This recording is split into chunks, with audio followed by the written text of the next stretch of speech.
Thanks. Good evening, everybody. I'd like to call the meeting to order. Clerk, can I have the roll call, please?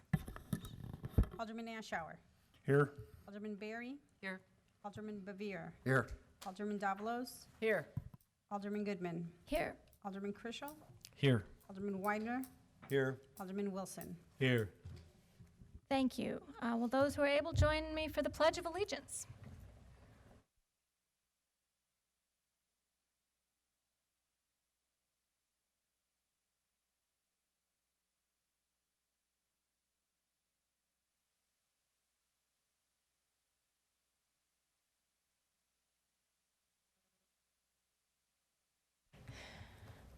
All right, now's the time we set aside for citizens' comments. I don't have anyone signed up. So if someone wants to speak on the items that come up on the agenda, they're welcome to do that. Just let us know as we go along. Item E is officials and staff comments, and I will start with the mayor. Thank you. Just one thing. I wanted to thank everyone that came out for Art in the Prairie, and of course the Park District and all those who made it a success. Unfortunately, it was abbreviated by one day because of the weather, but Saturday was a lot of fun. We had a good turnout, a lot of really great artists, many of which reside here in Warrenville, or at least started here in Warrenville and began their careers. So it was a lot of fun. The food was good. The music was excellent. The art was also excellent. And thanks again to all of those who made it happen. And next year, let's hope for 2 days again. Yes, we all hope so. Any other officials or staff comments? Yes, City Clerk. Thank you. Tomorrow is National Voter Registration Day. So just a reminder that if you're not registered to vote, you may start doing that at any time. And especially the parents of 17-year-olds. You may register to vote if you turn 17 before the next election. So we have nothing in November, but we have next year, 2020. So please, when they come home from college, or no, they're not in college, are they, at 17? Well, maybe some of them are, but they can register to vote, is my point. Thank you. Yeah, and just a slight clarification there. You mean if they're 17 now, but they're going to be 18 before the election, they can register now preemptively? Thank you, yes. Yeah, I think that's correct. Okay, Alderman Davalos. Thank you. Clerk, can we remind everybody where they can do this, where they can register? We have registrars here at City Hall from 8 a.m. to 5 p.m. We have registrars at the police department, which is, I am not sure how late records is open, Chief. 10 o'clock, 10 p.m., 7 a.m. to 10 p.m. So 8 a.m. in the morning until 10 p.m. So even if you come back to Warrenville after work, you can still, or your kids get out of school or whatever. So, yeah, you're welcome. Thank you very much. And I know that the League of Women Voters are having some National Voter Registration Day events at some of the local area high schools. I don't know if they're going to be at South specifically, though. I haven't heard that. Okay, but some high schools around here, they are going to be out registering teens to vote. So if that's available, please take advantage of that. Anyone else have comments? Okay, moving right along. Business of the meeting. Number 1. The consideration of a request to dispose of surplus city property utilizing propertyroom.com. Chief Toronto. Thank you. As in the past, we have asked many times to dispose of unclaimed property that's been awarded to us through the court system. We have a memo submitted by Deputy Chief Jeff Jacobson along with an inventory list. We utilize property.com. We've used them extensively in the past and have had very good success with that company. The city gets 50% of the sale price for all items sold that are under $1,000 and 75% of the sale price for items that are over $1,000. The rest, property.com keeps as their service fee. They do all the work, which is picking up, evaluating the items. They destroy items that do not work. They photograph, display the items on the auction website. They conduct the auction process. They handle the transaction and the shipping of the items to the buyers, and they report the sales to us along with a check. Thank you. Any questions?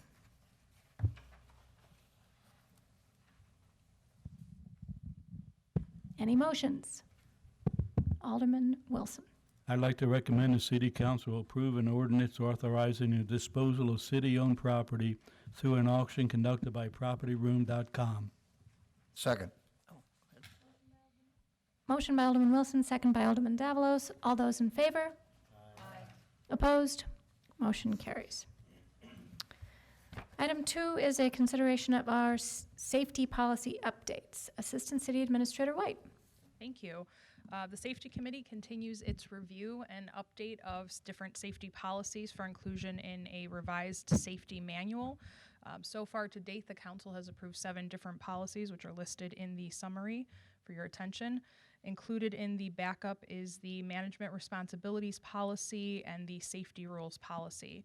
The management responsibilities policy basically outlines expectations of the city's management as it relates to the safety and loss control program of the city, including policy statements from the mayor and the city administrator, which, if approved, would then be signed and distributed to all city employees.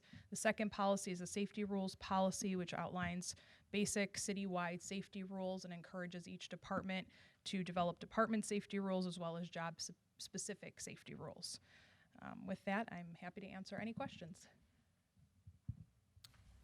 Are there any questions or comments? The safety policy looked very straightforward, very common sense. People taking a personal obligation to ensure the safety of their fellow employees and their employees that they supervise. All right, any motion?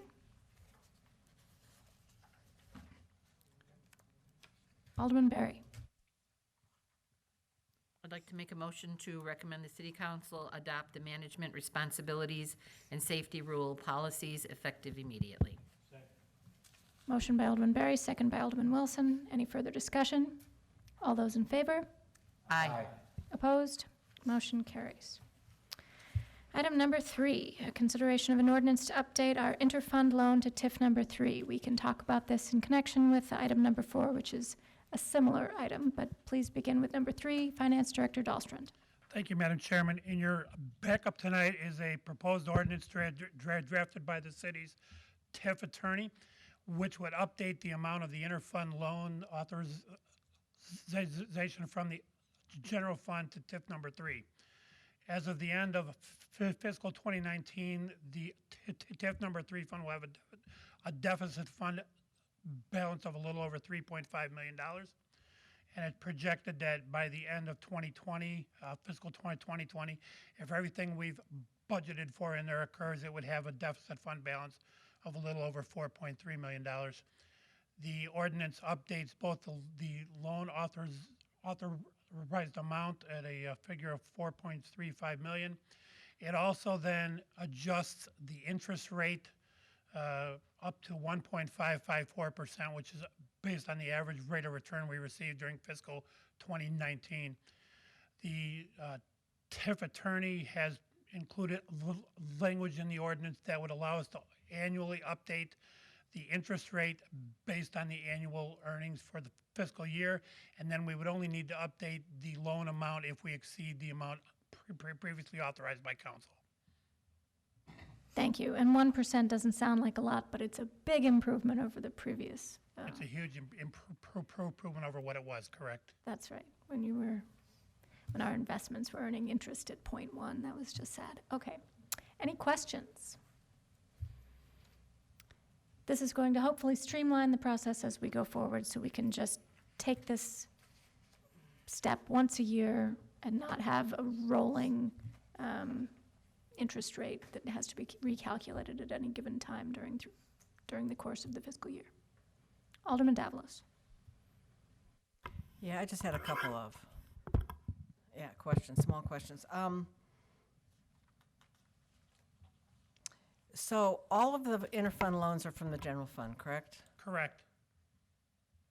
You can't take an interfund loan from an enterprise fund, right? Oh, you could, You could. and we have in the past. That's what I thought. But did we We just don't consolidate have any all? right now. Yeah, okay, so it's all from the general fund. Correct. Do you know, even with the loans as they stand now, not the projected,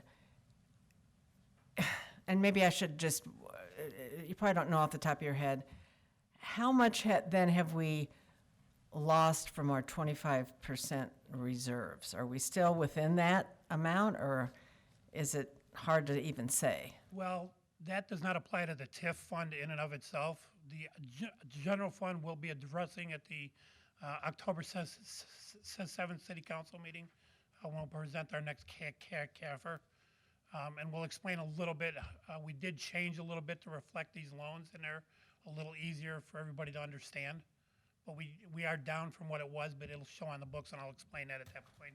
Okay, I so don't know the that's number coming up offhand. this fall. Yeah, That's coming up this It'll fall. be up in 2 weeks.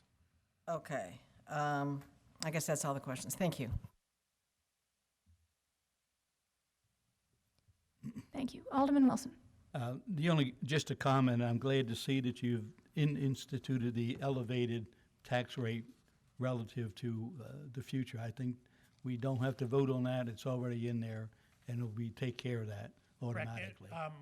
We will annually update the rate of return based on what happened during the most recently concluded fiscal year. It'll update then automatically when we do this. Right, thank you. And here's hoping we get a better rate of return. Any more questions? Or a motion? Alderman Wilson.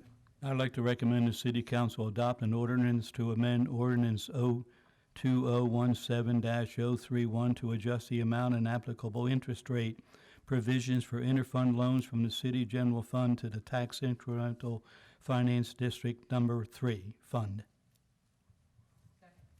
Motion by Alderman Wilson, second by Alderman Berry. Any further discussion? All those in favor? Aye. Opposed?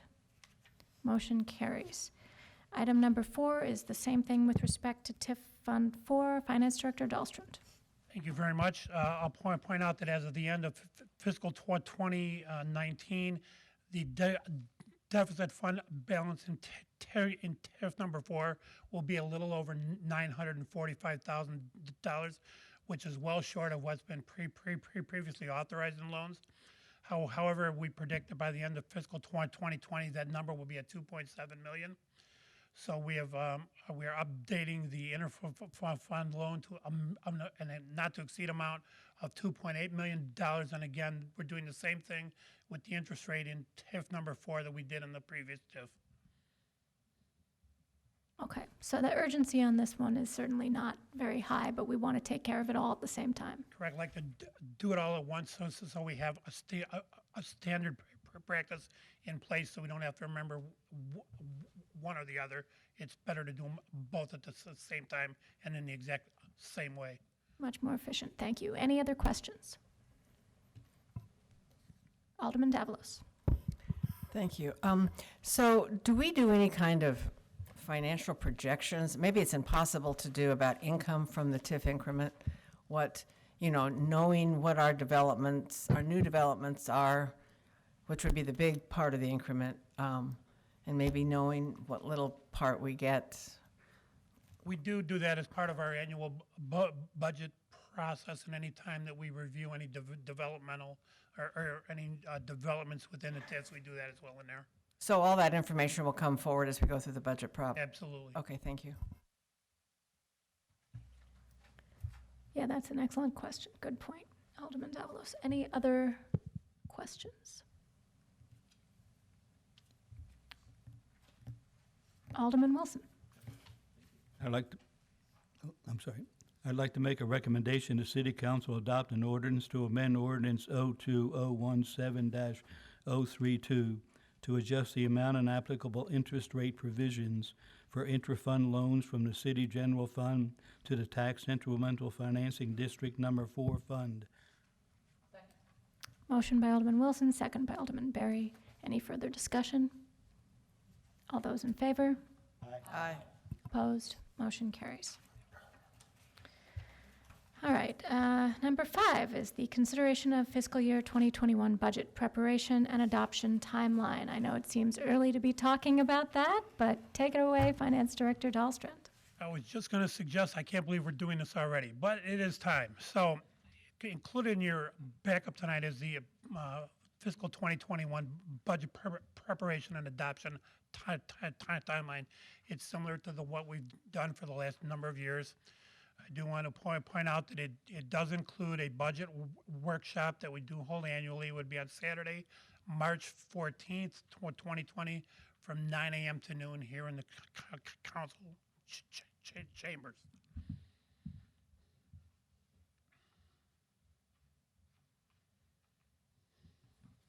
All right, Alderman Weidner.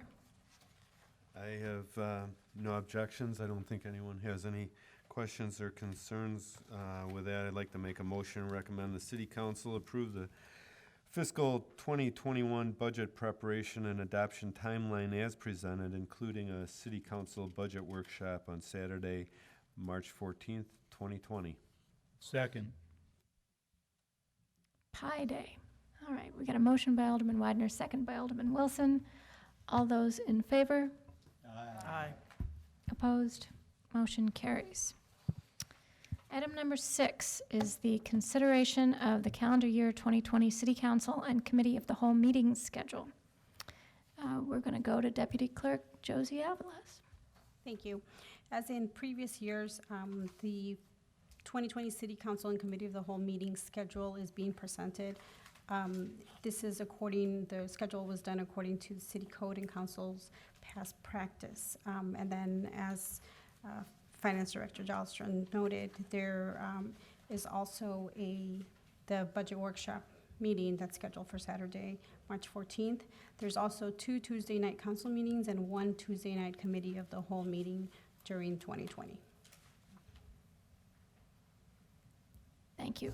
And I know there's been some discussion over the past year about this calendar. I know there were questions about whether the calendar conflicted with Bears games. I remember there were questions about the calendar conflicting with Martin Luther King Day and also a couple of Jewish holidays.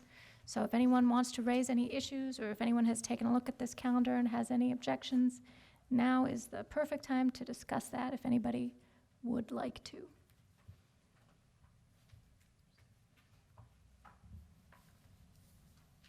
Or if nobody would like to, that's fine too. We can just approve it.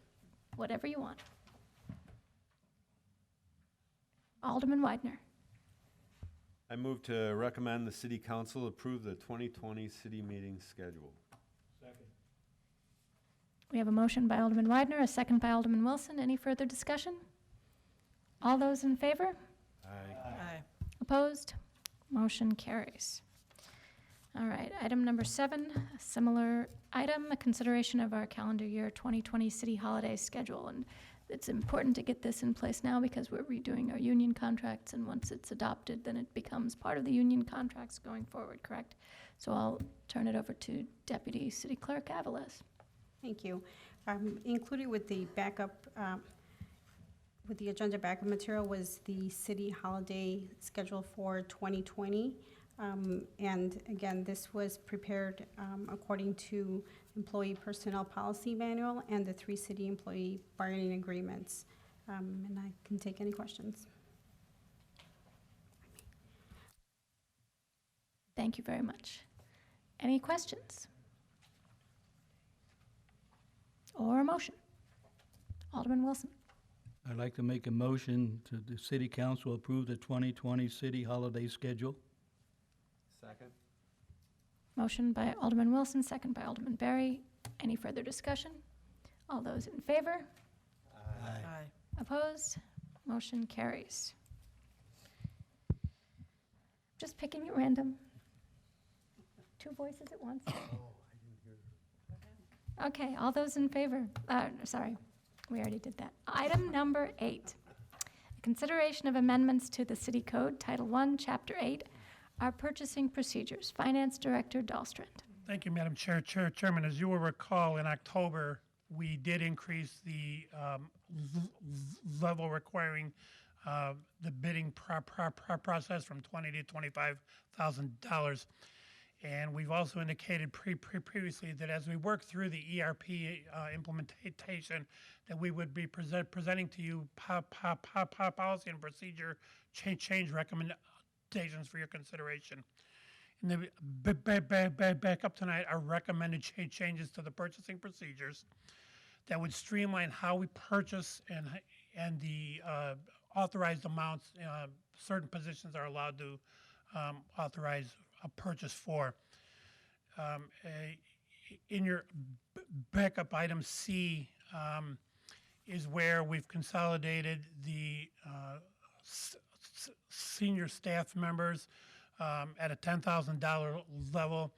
We've then, in item D, increased all of the department heads up to a $25,000 level. That will coincide with the purchasing approval and workflows that we've incorporated into the ERP. This will allow a little better control at the top of the various departments to make sure that our purchases are meeting all the requirements, and so there's a little easier flow through the workflow and approval that will now be done through electronic means as opposed to by hand and pen as we do now. These changes will make the approval process both flow faster and have a little easier accountability. Okay, I know we talked about this pretty recently, in particular the amount being changed from 5,000 to 10,000. So that's something we've already discussed, and we're making this policy consistent with that previous decision. Correct, and the higher part is the other part of it is the increase from the department heads up to the $25,000 level as well. That's right. Any questions? Alderman Davalos. On the up to 10,000 part, I see who's authorized to do that, but they're still, still going to go through finance and be on the agenda for council, so there's some accountability Yeah, there. it doesn't even- change any of those things. This will, as a matter of fact, when a city council approves anything that's over the threshold, then it will be approved by you as it is now, and then will be checked off by me after the fact. So I can't approve it until you do, just like we do now. But will it be checked off by you under 10,000, or will somebody see it at least? Yes, there are budget checks built into the ERP, so that each level of approval can see what's being purchased, how it compares to budget, and how it compares to what's been expended in a year already. Thank you. Yes, so just to restate that, what I think to make this completely clear, we're not changing any accountability, we're not changing any, approval levels, we're just specifying that the amount that we already changed this to for the purchasing levels have been shifted to the higher numbers because of inflation and the increased cost of purchases. So the chain of command, so to speak, voters at the top, then the city council, then the staff, not changed. Finance Director Dahlstrom. Yeah, it's not changed any of that, just the levels, but it's actually increasing the effectiveness of our approval process as it works its way up from a requisition at the beginning up to a purchase order before it's formalized. So this will make things a lot easier and a lot more formal. Okay. Alderman Wilson.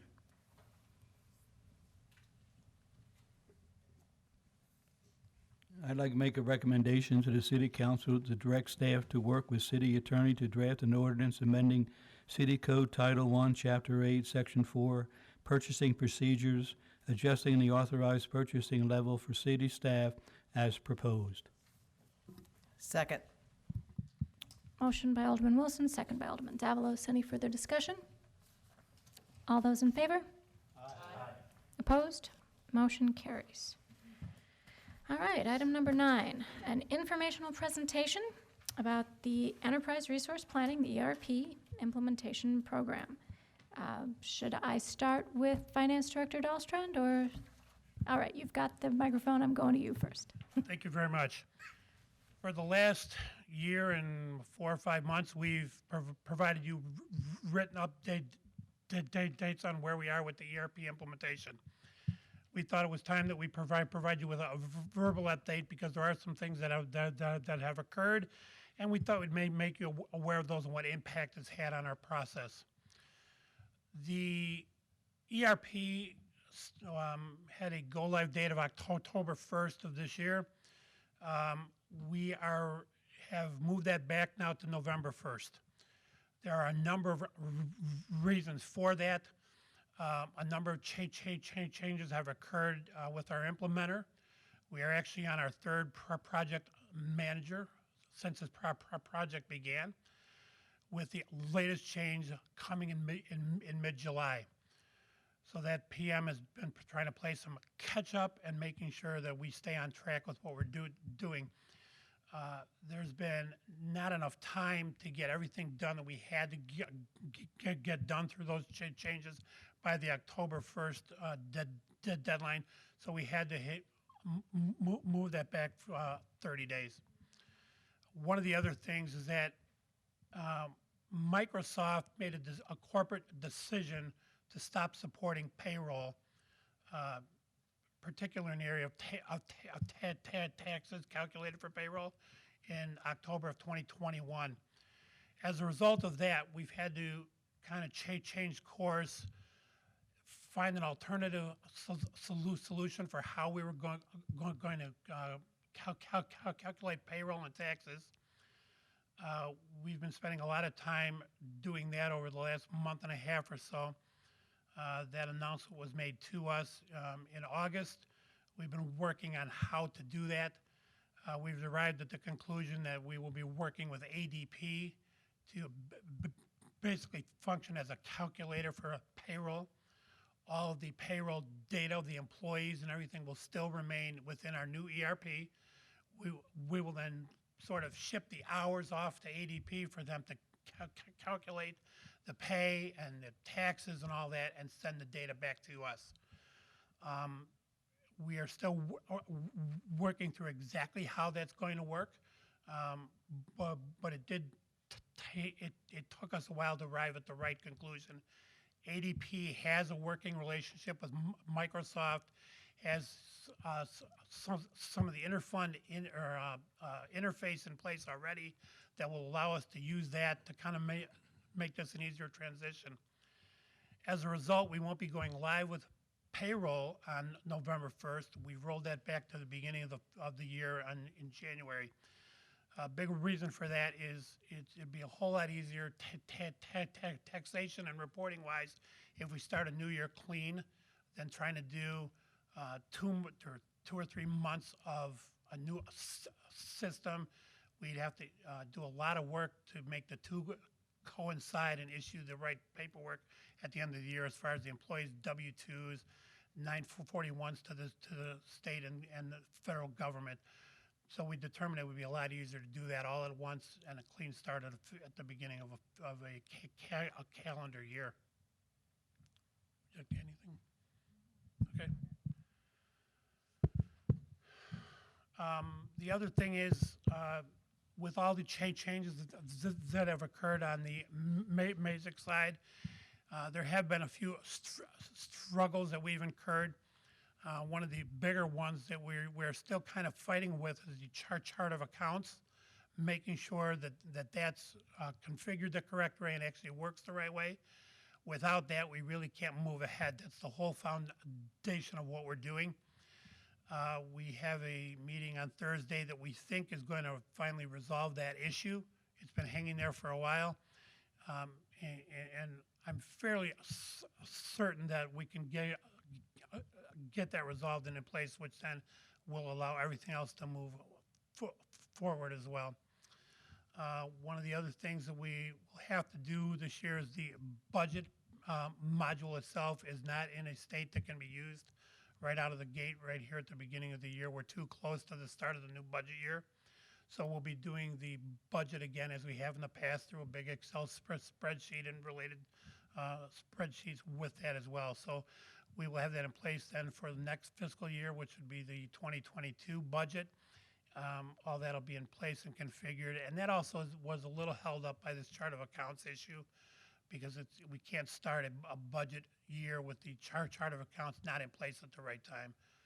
So with all those things in place, we thought it was important to update you on where we are now and where we're headed. Any questions? Alderman Widener. Do you anticipate any additional fees or costs as a result of these changes? No, we're not anticipating any fees or anything in additional to what's in place already. Okay, thanks. Just to follow up on that, so even though we're bringing in a new vendor, ADP, is that going to cost something? And would the fees for Microsoft licenses change if they're no longer providing certain services that we were getting from them? Well, that's still being evaluated right now. There will be costs associated with ADP. I'm sorry, I was answering directly related to the implementation. There will be ongoing fees annually that we pay for ADP to provide that service. Right now, it's going to be about $10,000 for the first year, due to some work obviously we have to do on the interface between the two. After that, it's a little under $8,000 a year going forward. Okay, and that's probably an additional expense, and you don't think that the Microsoft fees will go down by that much to offset it? There might be some change to that. That's not been determined yet as we determine how we're going to resolve the whole issue overall. We're not quite at the final answer for that. One thing I will point out is the fees for ADP will have them doing some additional services that we now do in-house, which will save a lot of time, largely being the quarterly 941 tax reporting and the annual production of W-2s, which takes a considerable amount of staff time to do now for both of those issues. Those two things will be done automatically by ADP and will save a considerable amount of time for us. Okay, W-2 production. So we are getting a bit more when we add more services to the contract. That's good to know. Yes, Assistant City Administrator White. I just wanted to add to that the reason that we're not sure we're going to see any savings with the licensing through Microsoft is that the employee data is still going to be managed within Dynamics 365. That means timekeeping, leave management, benefits, all of the standard basic employee functionality that we're going to have with the human resources module within Dynamics is still going to be in Dynamics. All that ADP is effectively doing is churning out the actual payroll, the paychecks, the W-2s that Kevin mentioned, some of the tax reportings that happen at the end of a quarter or a year, but all of the employee access to Dynamics 365 is still going to be there, and therefore we still have to buy licensing for all those employees to have access to the system. Okay, so Microsoft can get away with reducing the number of services that they offer and not changing their prices. That's no good. Well, yes. Like many other software companies, that's the deal. Yep. Wonderful. Okay. Any other questions? This is an informational only item, I believe. All right, so we will move on to item number 10, an informational update on the Administration, Finance, and Police Department fiscal year 2020 work plans and decision packages. Those are in the packet, and if anyone has questions, having looked those over, now is your opportunity. All right, I don't see any. That's, again, an informational only item.